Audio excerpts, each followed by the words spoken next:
নিবন্ধন আগ্রহী দলের কাছে ১০ মার্চ আবেদনপত্র চায় নির্বাচন কমিশন। ৩০ সেপ্টেম্বর জানায় এনসিপি ও বাংলাদেশ জাতীয় লীগকে নিবন্ধন দেওয়ার কথা।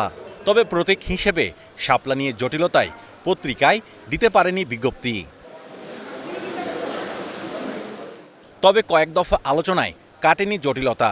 পরে নির্ধারিত তালিকার ৫০টি প্রতীক থেকে বিকল্প বেছে নিতে এনসিপিকে ১৯ অক্টোবর পর্যন্ত সময় দেয় ইসি। তবে তাতে সাড়া না দিয়ে আবারও কমিশনে যান দলটির নেতারা। জানিয়ে আসেন শাপলা ছাড়া তারা নিবন্ধন নেবেন না। শাপলা ছাড়া কোনো বিকল্প কোনো অপশন নাই। এখন আমরা বিকল্প কেন নিব? এটার আইনগত তো ব্যাখ্যা লাগবে। এই অবস্থায় স্টার নিউজকে দেয়া সাক্ষাৎকারে নির্বাচন কমিশনার আনোয়ারুল ইসলাম সরকার বলছেন, ইসির তালিকার বাইরে গিয়ে প্রতীক দেওয়ার আর সুযোগ নেই। পরিবর্তন হয়নি ইসির অবস্থান, বিধিমালা সংশোধনের সিদ্ধান্ত হয়নি।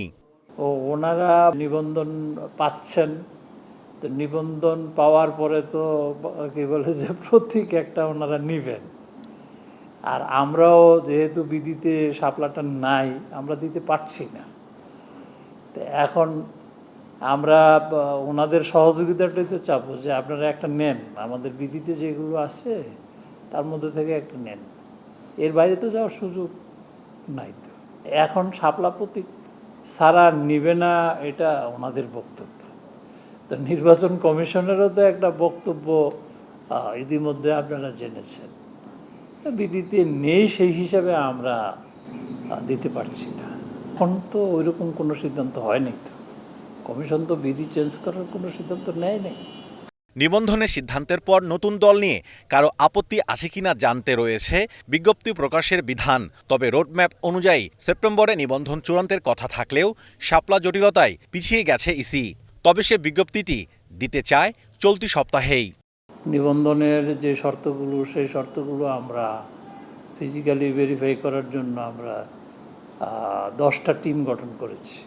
যারা নিবন্ধন পাওয়ার যোগ্য তাদের এটা আমরা পত্রিকায় বিজ্ঞপ্তি দিব।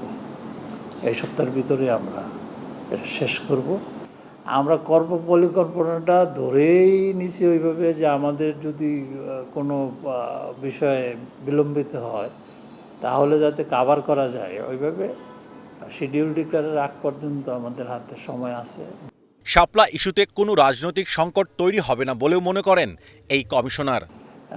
আমি মনে করি না যে কি বলেছে গণতন্ত্র উত্তরণের কোনো বাধা হবে।